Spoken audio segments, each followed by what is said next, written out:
Welcome back, warrior. Today we're reading 1 Kings chapter 21, and we are not on the treadmill because our treadmill broke. The tread broke, the motor or engine is bad, so we're just like not going to worry about it anymore. Okay, Ahab desires the vineyard of Naboth. Jezebel arranges for false witnesses, and Naboth is stoned for blasphemy. Elijah prophesies that Ahab and Jezebel and their house will be destroyed. That could be the reason why he no longer, or she doesn't like him. Okay, so here we go.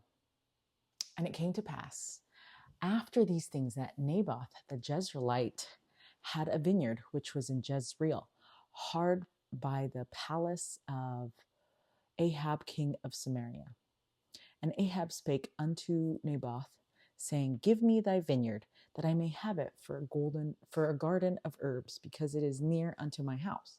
And I will give thee for it a better vineyard than it, or if it seem good to thee, I will give thee the worth of it in money. Okay, so he was going to buy it, he was going to trade for it or buy it. Okay.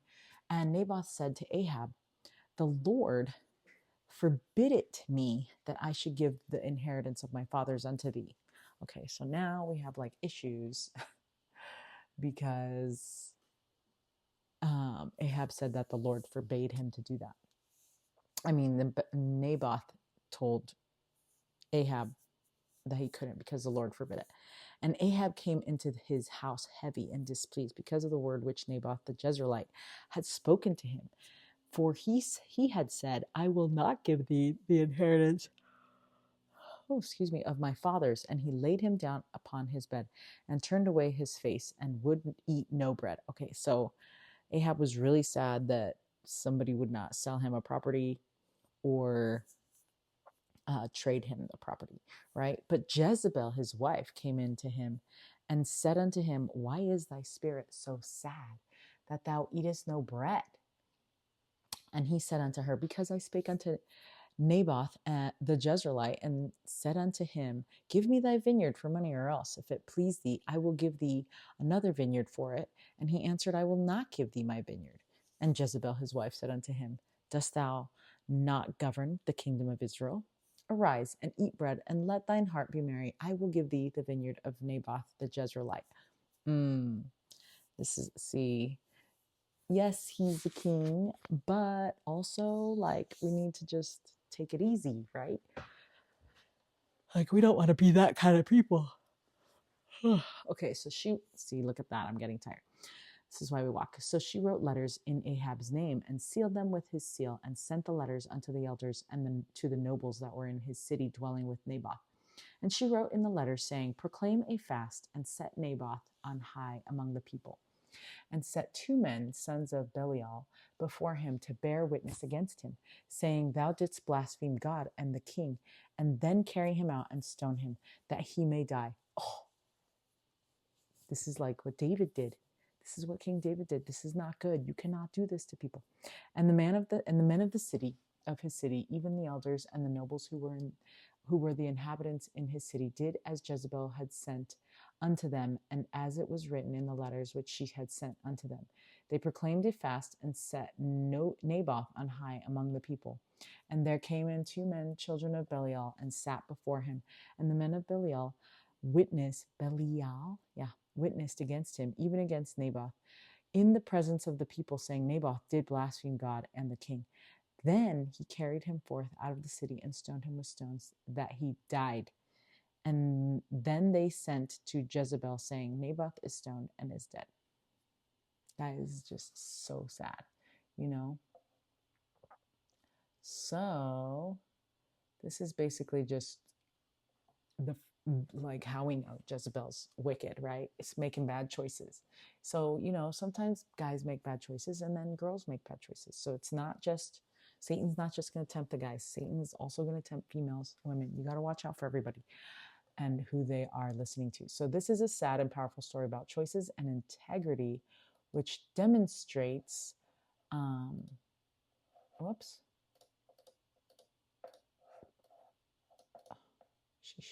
which demonstrates the wicked heart of Ahab's wife Jezebel. Naboth refuses to sell his vineyard or trade because it was an inheritance from his family, a sacred trust to him. Ahab becomes upset and sulks, but instead of handling it righteously, Jezebel steps in and takes matters into her own hands. She arranges for Naboth to be falsely accused and killed so that Ahab can take the vineyard. What a horrible thing to do over a vegetable garden. Yeah, for real. And so this is our Read It, Live It for today. Let's see, can you see it? It says,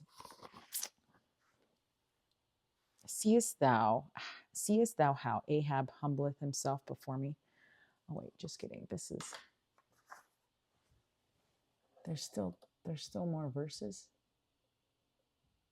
Yeah, why did I think it was just short? Oh, I'm just kidding. Okay, so we are not done. That's verse 14, but we have 29 verses. Okay. Don't mind me. Okay. I'm like, I never heard that verse. And it's verse 29. So, okay. We will read that verse at the end. Okay. So, and it came to pass when Jezebel heard that Naboth was stoned and was dead, that Jezebel said to Ahab, arise, take possession of the vineyard of Naboth the Jezreelite, which he refused to give thee for money, for Naboth is not alive, but dead. Isn't it weird? Wasn't he going to pass that down to his like posterity or something? So anyway, and it came to pass when Ahab heard that Naboth was dead, that Ahab arose up to go down to the vineyard of Naboth the Jezreelite to take possession of it. And the word of the Lord came to Elijah the Tishbite, saying, arise, go down to meet Ahab king of Israel, which is in Samaria. Behold, he is in the vineyard of Naboth, whither he is gone down to possess it. And thou shalt speak unto him, saying, thus saith the Lord, hast thou killed and also taken possession? And thou shalt speak unto him, saying, thus saith the Lord, in the place where dogs lick the blood of Naboth, shall dogs lick thy blood, even thine. Oh. And see, this is because this is your wife, you know. And Ahab said to Elijah, hast thou found me? Oh, excuse me. Hast thou found me, O mine enemy? And he answered, I have found thee because thou hast sold thyself to work evil in the sight of the Lord. Now, it wasn't all him, of course, but he didn't like take responsibility for, you know, for his own stuff. And so like he could have not acted like a baby about it, you know, I guess. And then Jezebel wouldn't have been trying to show off her power. Anyway, so Ahab said to Elijah, hast thou found? Oh yeah, I already read that. Verse 21, behold, I will bring evil upon thee, and will take away thy prosperity, and will cut off from Ahab him that pisseth against the wall, and him that is shut up and left in Israel, and will make thine house like the house of Jeroboam, the son of Nebat, the son of Nebat, and like the house of Baasha, the son of Ahijah, for the provocation wherewith thou hast provoked me to anger, and made Israel to sin. And of Jezebel also spake the Lord, saying, the dogs shall eat Jezebel by the wall of Jezreel. Him that dieth of Ahab in the city, the dogs shall eat, and him that dieth in the field shall the fowls of the air eat. But there was none like unto Ahab, which did sell himself to work wickedness in the sight of the Lord, whom Jezebel his wife stirred up. And he did very abominably in following idols, according to all things as did the Amorites, whom the Lord cast out before the children of Israel. And it came to pass, when Ahab heard these words, that he rent his clothes and put sackcloth upon his flesh, and fasted and lay in sackcloth and went softly. 2 more verses. Oh, I am for real falling asleep. And the word of the Lord came to Elijah the Tishbite, saying, seest thou how Ahab humbleth himself before me? Because he humbleth himself before me, I will not bring the evil in his days, but in his son's days will I bring evil upon his house. That's sad. Okay, so it sounds like verse 27, and it came to pass when Ahab heard these words. So when he heard the words of what the Lord was saying, that's when he was really sad about what happened. Now, granted, it was his wife's idea, But he didn't, wow, he didn't do anything to stop her. So that means he was an accomplice, you know? Okay, so that is it for our reading for chapter 21. Here's the read it, live it. And it says, seest thou how Ahab humbleth himself before me? So Ahab had done real damage, of course, but when he finally humbled himself, God noticed. It's never too late to soften. Choose humility. Now, just because we do choose humility does not mean that we can excuse, that we will be, that we no longer have the consequences of our actions. And so, of course, the Lord said that he's not going to bring evil in his days, but in his son's days will he bring the evil upon his house. So we'll see what that means. But isn't that interesting? Okay. So the Lord, okay, so I think what may be even more surprising is the Lord's response. He notices Ahab's humility and chooses to show mercy, delaying the promised consequences, right? Because we have to.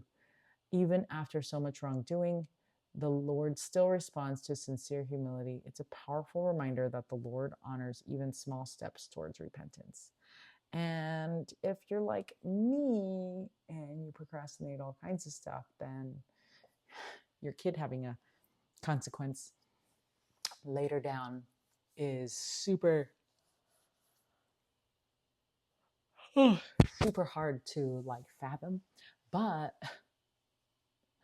if you're like me, you're like, oh, that's a problem for future self. Which is not going to be good, because now future self is going to be a grandmother, and future self is not going to want to see your son or your family suffering. And so that is what's going to be hard. Okay. Until First Kings chapter 22. Stay strong, warrior.